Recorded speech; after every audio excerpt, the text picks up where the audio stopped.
Hello and welcome to Pant Commerce Classes. देखिए class 12th का term 2 के लिए एक बहुत इंपॉर्टेंट चैप्टर है डिसोल्यूशन ऑफ पार्टनरशिप फर्म। आज हम क्या करेंगे, इस चैप्टर के आपको मेन कॉन्सेप्ट्स बताएंगे, इसकी बेसिक्स जो है मेन बातें जो आपको बताएंगे, प्लस जो जर्नल एंट्रीज इसमें आती है वो आपको बताएंगे। आज देखिए जर्नल एंट्रीज इस चैप्टर में अक्सर टीचर्स छोड़ देते हैं, जबकि आप अगर पिछले 5-10 साल के पेपर उठा करके देखो बोर्ड के, तो जर्नल एंट्रीज में से काफ़ी आती हैं, काफ़ी चांस होते हैं कि आपसे जर्नल एंट्री पूछी जाए। तो हम आज क्या करेंगे, इसके एक तो कॉन्सेप्ट्स क्लियर करेंगे कि डिसोल्यूशन ऑफ पार्टनरशिप फर्म इसकी मीनिंग क्या है और जर्नल एंट्रीज किस तरह से बनाई जाती है। तो देखिए स्टार्ट करते हैं सबसे पहले कि डिसोल्यूशन ऑफ पार्टनरशिप फर्म में डिसोल्यूशन की मीनिंग क्या है। देखिए डिसोल्यूशन का मतलब होता है putting an end to an existing agreement. जो एग्रीमेंट पहले से चल रहा होता है उसको खत्म कर देना, टर्मिनेट कर देना, ये होता है डिसोल्यूशन। पार्टनरशिप में डिसोल्यूशन को दो सेंस में यूज किया जाता है। एक होता है सिंपल डिसोल्यूशन ऑफ पार्टनरशिप और दूसरा होता है डिसोल्यूशन ऑफ पार्टनरशिप फर्म। दोनों में बहुत डिफरेंस है, आपको देखिए इसके बारे में हम बताते हैं।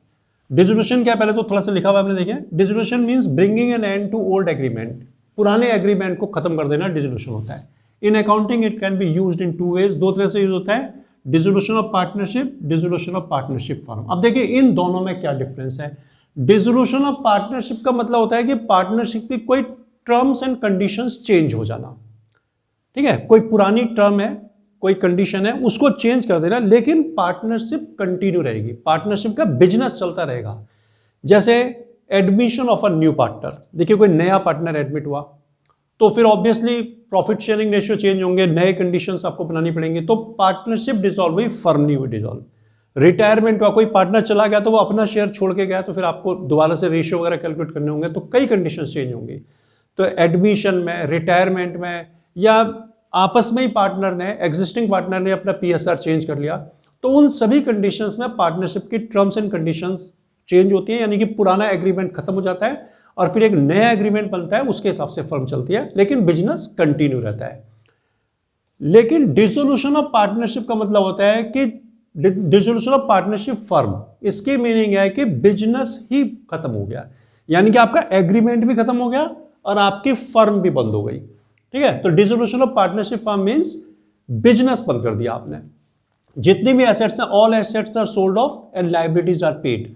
जितनी भी एसेट्स थी आप बेच देंगे, जितनी भी लायबिलिटीज थी बिजनेस की वो आप सब पे कर देंगे आप, और business ceases to exist, business अब आगे एग्जिस्ट नहीं करेगा। तो ये बेसिक डिफरेंस है, कोई भी कंडीशन चेंज हो जाना लेकिन बिजनेस का कंटिन्यू रहना, पार्टनरशिप का डिसोल्यूशन, और बिजनेस ही बंद हो जाना, डिसोल्यूशन ऑफ पार्टनरशिप फर्म होता है।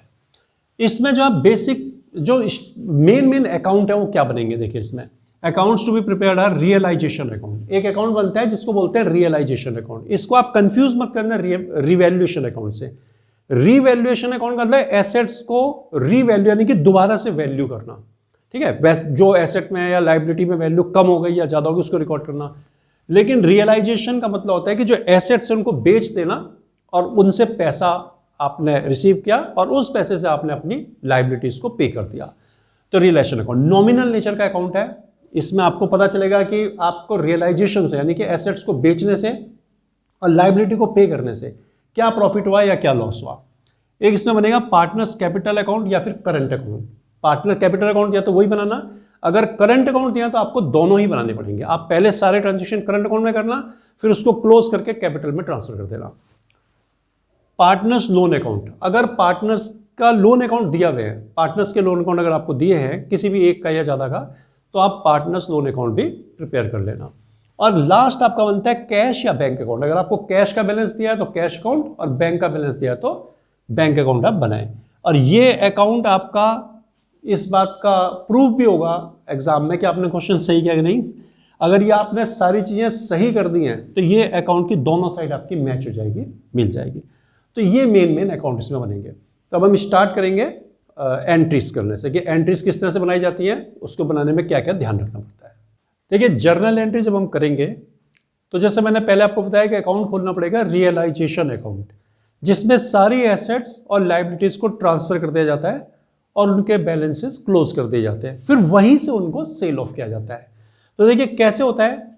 सबसे पहले आप देखिए for closing the accounts of assets. सबसे पहले हम एसेट्स के अकाउंट क्लोज करेंगे।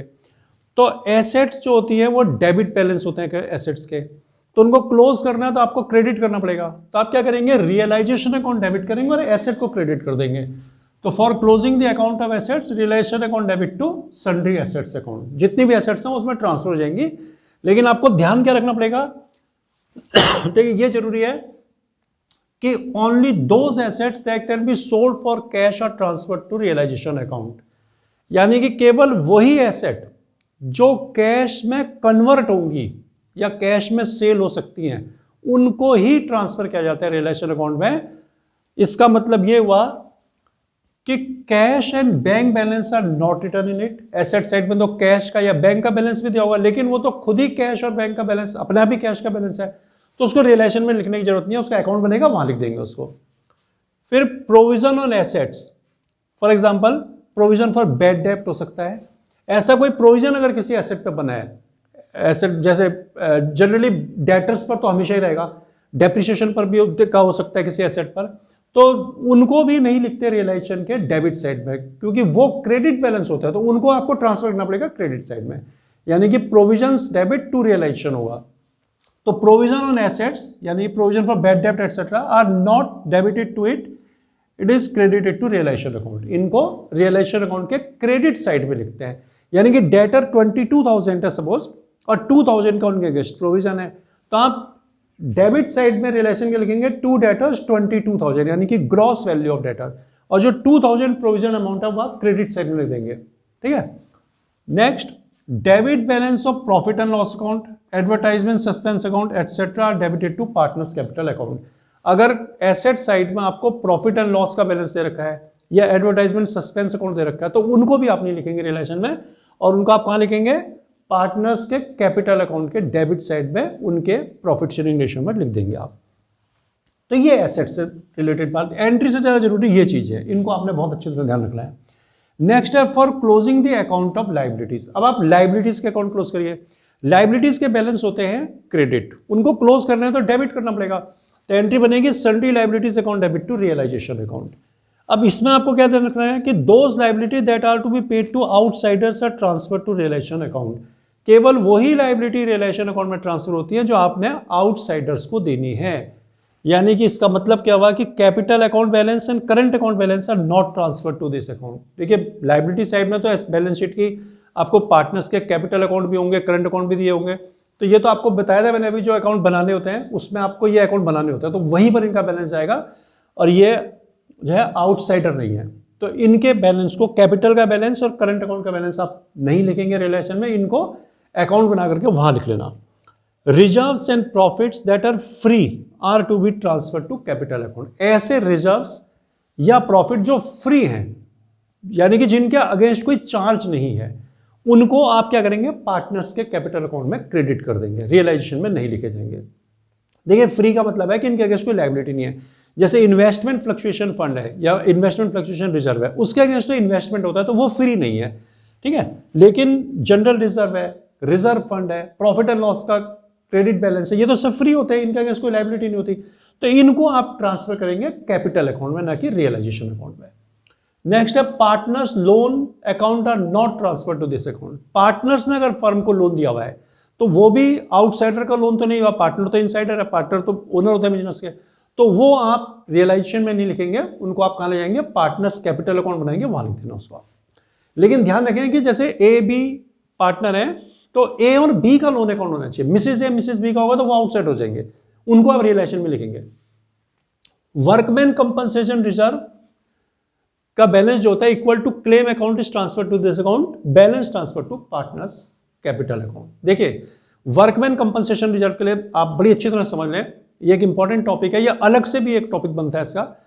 वर्कमैन कंपनसेशन रिजर्व अगर आपका फ्री है, उसके अगेंस्ट कोई क्लेम नहीं है, तो फिर तो आपने पार्टनर्स को बांट देना है, ठीक है। अगर उसके अगेंस्ट क्लेम है तो फिर देखना पड़ेगा क्लेम कितना है, वर्कमैन कंपनसेशन के रिजर्व के इक्वल है या उससे कम या ज्यादा है।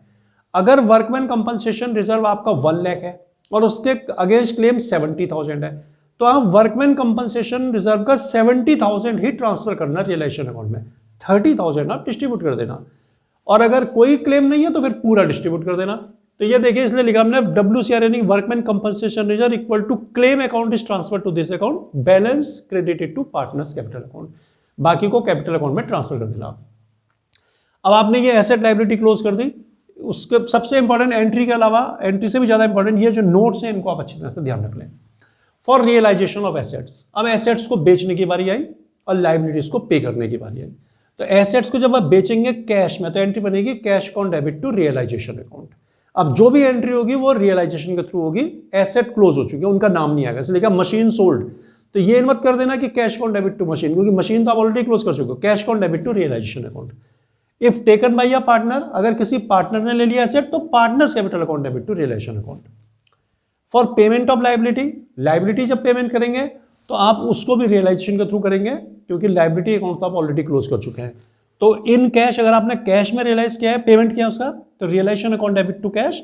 और अगर किसी पार्टनर ने लायबिलिटी को एज्यूम कर लिया कि मैं ले लेता हूं लायबिलिटी, मैं पेमेंट कर दूंगा, तो realisation account debit to partners capital account. ध्यान ये रखना है कि कोई लायबिलिटी अगर एसेट को लेकर के सेट ऑफ हो गई तो ना तो आपने वो एसेट बेचनी है और ना ही वो लायबिलिटी पे करके दिखानी है रियलाइजेशन अकाउंट में, वो बाहर से बाहर ही सेट ऑफ हो जाती है।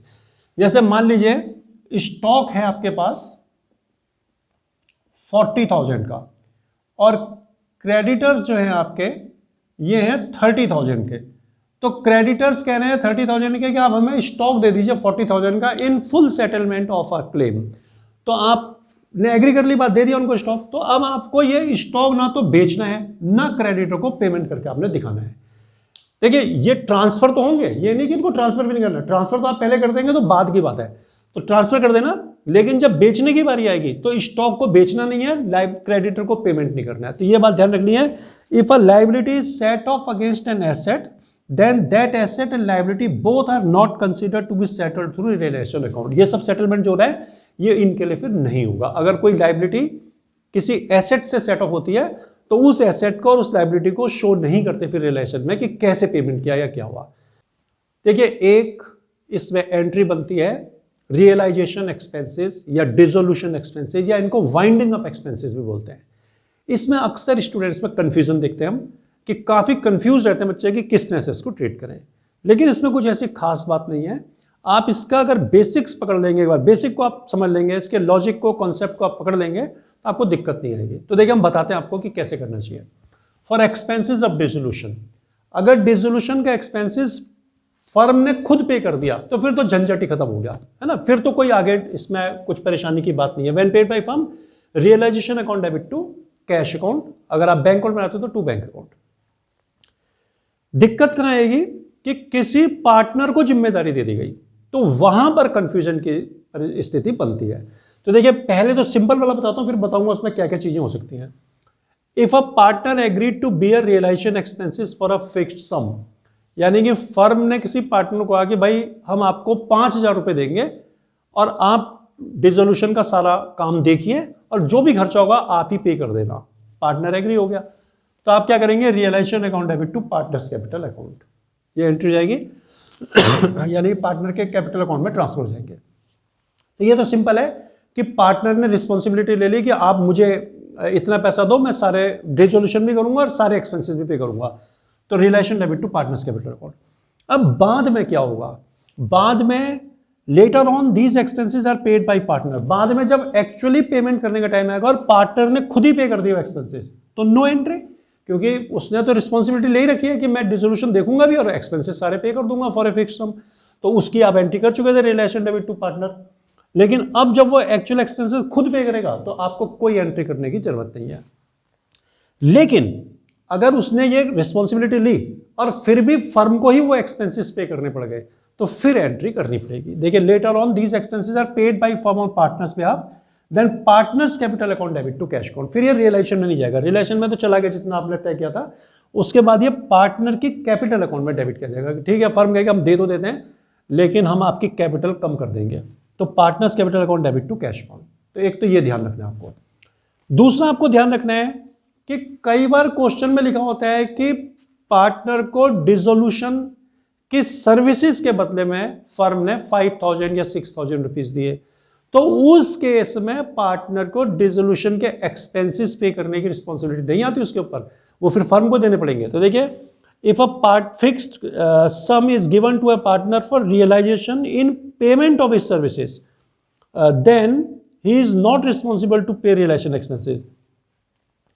देखिए, अगर किसी पार्टनर को कोई फिक्स्ड सम दिया जाता है सॉरी, किस लिए दिया जाता है कि आप डिसोल्यूशन को लुक आफ्टर करिए, आप डिसोल्यूशन को देखिए, हम आपको एज ए कमीशन या रेम्यूनरेशन आपको पेमेंट कर रहे हैं, तो वो फिर डिसोल्यूशन एक्सपेंसेस बियर करने के लिए रिस्पॉन्सिबल नहीं है। उस केस में आप ये एंट्री करेंगे रिलेशन टू पार्टनर, उसको पेमेंट देने की, और फिर जब रियलाइजेशन का एक्चुअल खर्चा फर्म देगी तो फिर एंट्री करनी पड़ेगी आपको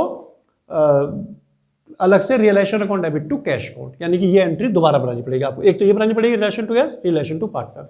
तो ये ध्यान रखना है कि अगर पार्टनर को आपने जो फिक्स सम दिया है वो कह करके दिया है कि आपको बियर करना है रिलेशन एक्सपेंसेस, तब तो फिर आप एक बार ये एंट्री बनाएंगे, आगे आपकी छुट्टी। और फिर भी अगर आपने दिया तो आप पार्टनर को डेबिट कर लेना। लेकिन अगर आपने उसको उसके सर्विसेज के बदले में दिया है तो फिर तो पेमेंट करने की जिम्मेदारी फर्म की है, पार्टनर उसको बियर नहीं करेगा। ठीक है।